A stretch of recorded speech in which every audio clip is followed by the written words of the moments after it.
Audio Jungle.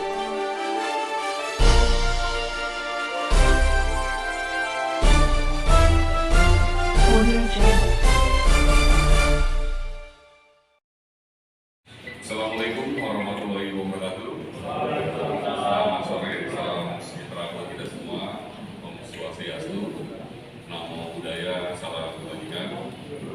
Yang saya hormati pimpinan jurnalis, baik media cetak maupun elektronik, sahabat sore juga rekan-rekan wartawan sekalian yang berkenan hadir pada press release tahunan Polres Tabanan Raya pada hari ini. Sebelumnya permohonan maaf karena hujan, situasi hujan, jadi pelaksanaan agak mundur, dan ini juga kita bisa laksanakan.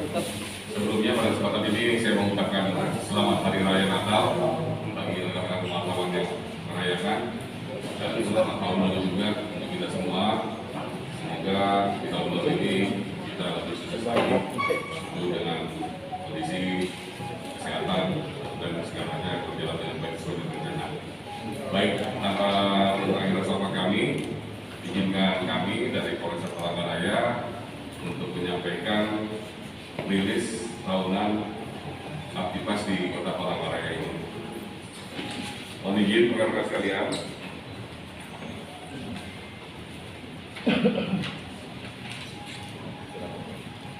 Untuk jumlah kriminalitas pada tahun 2021 di Kota Palangkaraya dengan perbandingan ke tahun sebelumnya, yaitu tahun 2020, di mana tahun 2020 untuk total perkara atau laporan masyarakat yang masuk ke Polresta dan jajaran dalam di Polsek, yaitu sebanyak 501 perkara.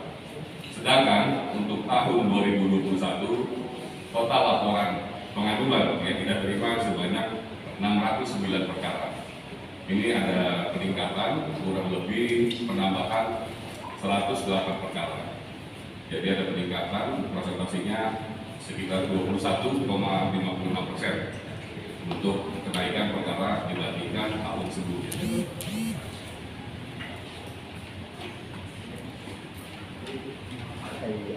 Adapun untuk persentase penyelesaian perkara pidana tahun 2021 dari jumlah tindak pidana yang dilaporkan, yaitu tadi 609 perkara.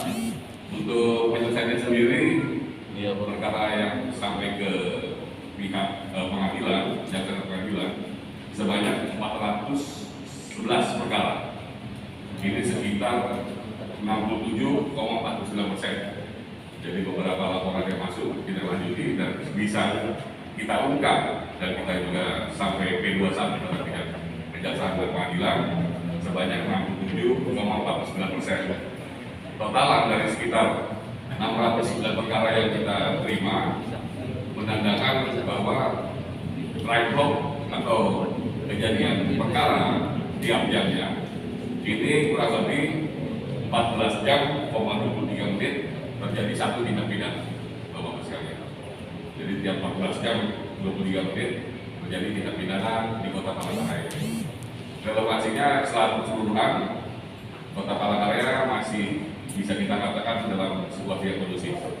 Ini juga tidak luput dari kerjasama dengan instansi terkait dan aparatur lainnya.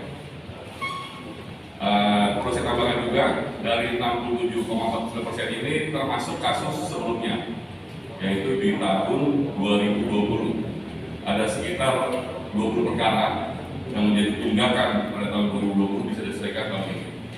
Sebagai contoh pada rekan-rekan sekalian kami sampaikan, ini menyangkut masalah permasalahan tanah dan curanmor yang bisa kita ungkap di tahun 2021 ini.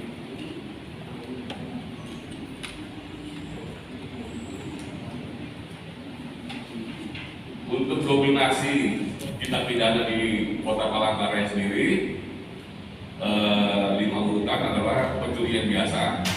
Ini terjadi 90 perkara, kemudian pencurian dengan pemberatan 72 perkara. Kalau dibandingkan dengan tahun sebelumnya ada penurunan, di mana tahun 2020 pencurian dan pemberatan itu 104 kejadian, sedangkan tahun ini 78 turun trennya. Kemudian narkoba tahun 2020 47, tahun ini 66, jadi ada kenaikan.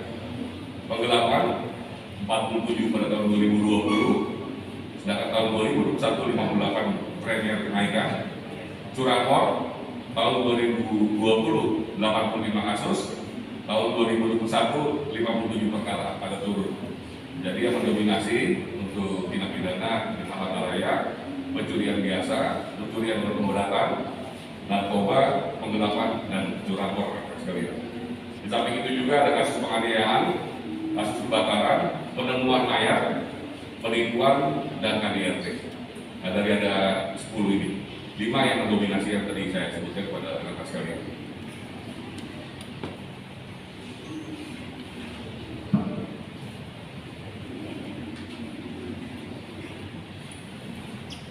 Perlu saya sampaikan kepada rekan-rekan sekalian, pihak kepolisian tetap mengawasi perilaku anggotanya dan tidak pernah mentolerir penyimpangan-penyimpangan, baik itu bersifat disiplin maupun kode etik. Untuk tahun 2020 sebagai perbandingan ada 7 anggota yang diproses, yaitu pelanggaran-pelanggaran yang menyangkut 3 hal, yaitu disiplin, kode etik, dan pidana dengan total 7. Sementara untuk tahun 2021 ini yang sedang proses dan sudah selesai, ada 7 juga anggota personil yang sedang dalam proses pemeriksaan. Ini kasusnya disiplin sebanyak 5 orang, yang tidak melaksanakan tugas dengan baik, menyangkut postingan juga yang tidak sesuai dengan norma dan aturan, sehingga yang merugikan citra, kemudian penyalahgunaan wewenang, kemudian kode etik ada 2 personil. Jadi total untuk tahun ini anggota yang mendapat sanksi dan dalam pemeriksaan berjumlah 7 orang.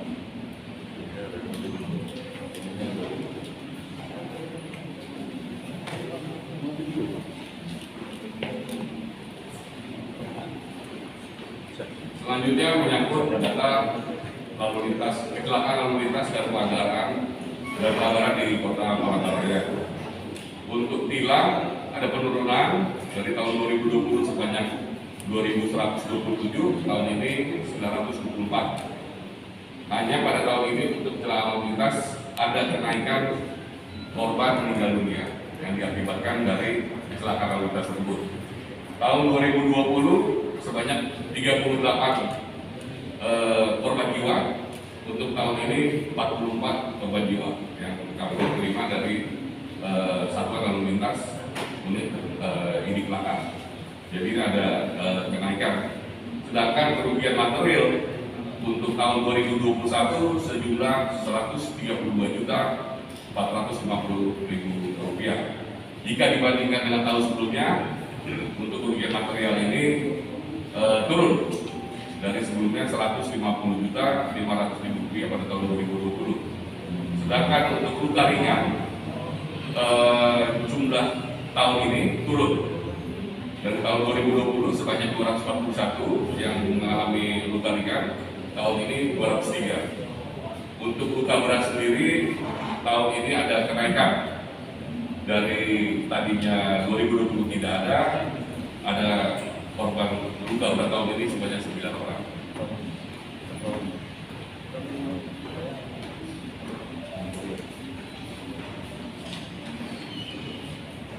Adapun analisa kecelakaan lalu lintas perlu kami sampaikan kepada rekan-rekan. Ini kami sebutnya sebagai daerah rawan kecelakaan atau black spot area. Ini meliputi beberapa titik, yaitu 7 ruas jalan yang kita anggap rawan kecelakaan. Nomor 1 yaitu Jalan Cilikriwut, kemudian Mahir Mahal, RTA Milono, Diponegoro, kemudian Raja Wali, Jalan Wisata Parendut, kemudian Geopos. Ini beberapa daerah black spot atau titik rawan kecelakaan lalu lintas. Tindak lanjutnya dari pihak kepolisian berkoordinasi dengan instansi terkait seperti Dinas Perhubungan, tetap kita melaksanakan rekayasa dan pengaturan lalu lintas itu sendiri. Mungkin dari rekan-rekan sekalian bisa melihat kerawanan-kerawanan ini, ya seperti misalnya di Cilikriwut sudah beberapa kali kejadian adanya tabrakan yang diakibatkan adanya barrier, dan mungkin juga juga penerangan yang kurang sepadan untuk jalan yang cukup lurus dan besar seperti di Gili ini.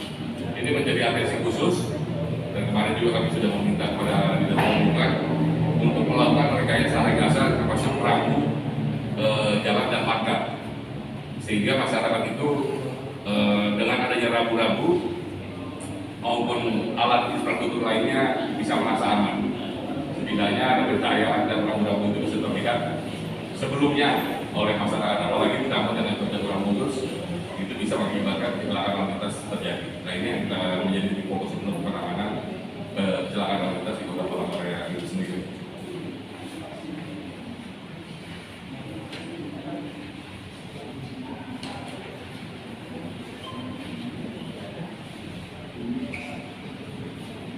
Kami sampaikan kepada rekan sekalian untuk beberapa kasus perhatian yang menjadi perhatian oleh masyarakat. Ini ada beberapa yang kita ungkap atau kasus yang menonjol, yaitu kasus pencurian dan pemberatan yang mungkin rekan juga sudah ketahui bahwa kita sudah rilis, yaitu beberapa tempat atau beberapa warga kita menjadi korban dari pelaku kejahatan pencurian pemberatan lintas provinsi yang kemarin kita ungkap, yaitu TKP di kantor notaris dan di Alfamart, di kawasan Pantai Penyedia, dan juga apotek yang kemarin ada pencurian pemberatan juga. Nah, ini kita ungkap pada hari Minggu saat yang bersangkutan hendak melarikan diri dari Kota Palangkaraya melalui Bandara Cilikriwut. Nah, ini kita masih ungkap untuk kasus tersebut.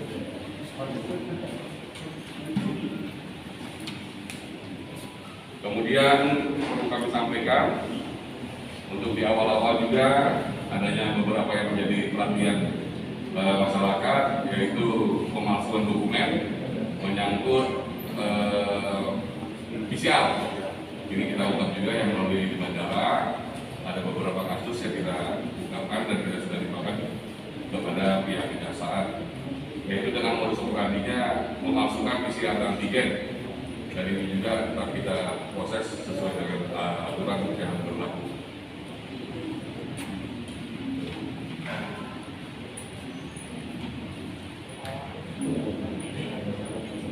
Kemudian pengungkapan juga masalah narkoba diamankan sebanyak 10 paket, kurang lebih total 30,56 gram, dan bersangkutan sekarang ini sedang dalam proses penyidikan untuk dilimpahkan kepada pihak kejaksaan. Ini juga diamankan beberapa alat yang membantu pelaksanaan kejahatannya, yaitu berupa sepeda motor maupun handphone, serta modus operandi yang dilakukan adalah mendistribusikan narkoba kepada masyarakat atau pengguna narkoba.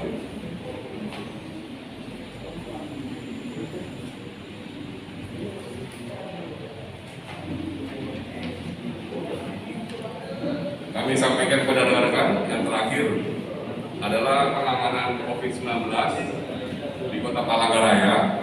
Ini kami sampaikan bagaimanapun juga saat ini kita sedang dilanda pandemi yang secara keseluruhan global COVID-19 tersebut, di mana pada sampai saat ini untuk Kota Palangkaraya sendiri alhamdulillah sudah untuk vaksin dosis 1 sudah mencapai 103%.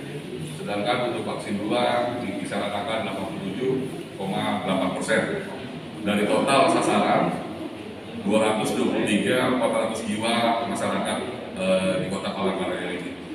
Alhamdulillah dari data Kemenkes sendiri di Kota Palangkaraya ini masuk dalam kota teratas yang sudah melebihi 100% dari target yang dicanangkan.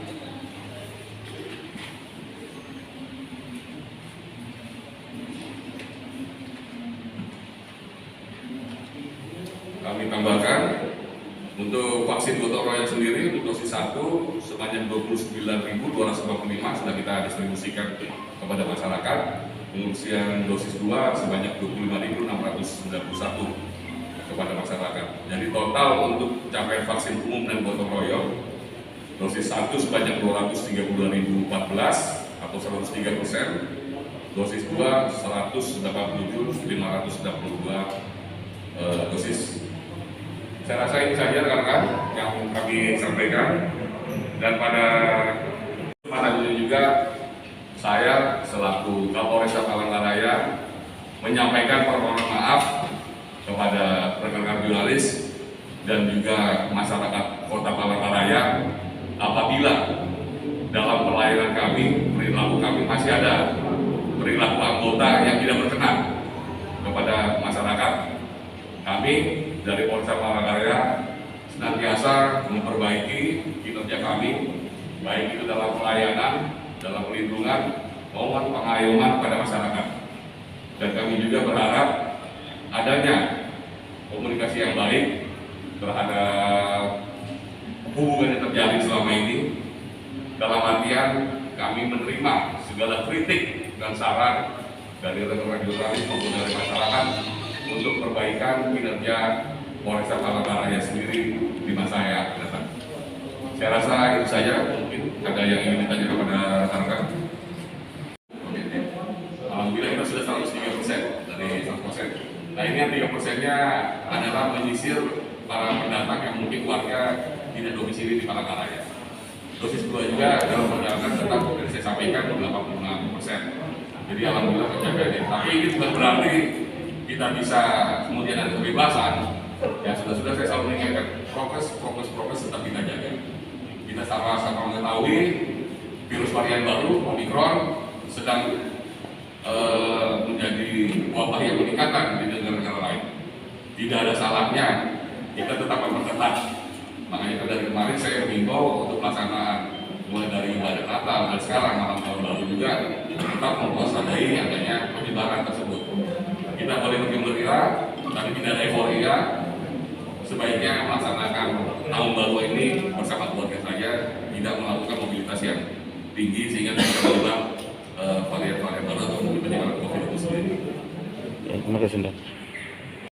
Tidak dipungut biaya. Ya.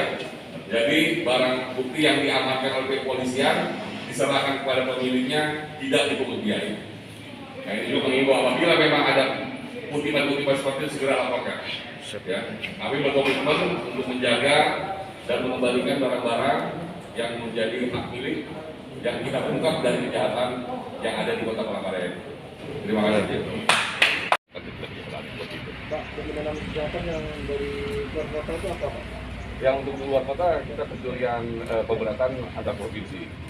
Tadi disampaikan dari mereka melakukan beberapa kejahatan itu di beberapa provinsi seperti Kaltim, kemudian Bali, Jogja, Kalbar, dan Kalteng. Nah, ini kita ungkap, memang yang bersangkutan ini, kelompok ini memang penjahat, karir. Dan dari salah satu dari 5 orang yang kita amankan itu 3 adalah residivis dan sudah berulang kali melakukan tindak pidana pencurian pemberatan tersebut. Dan mereka juga termasuk perampok yang telah berjalan cukup sadis.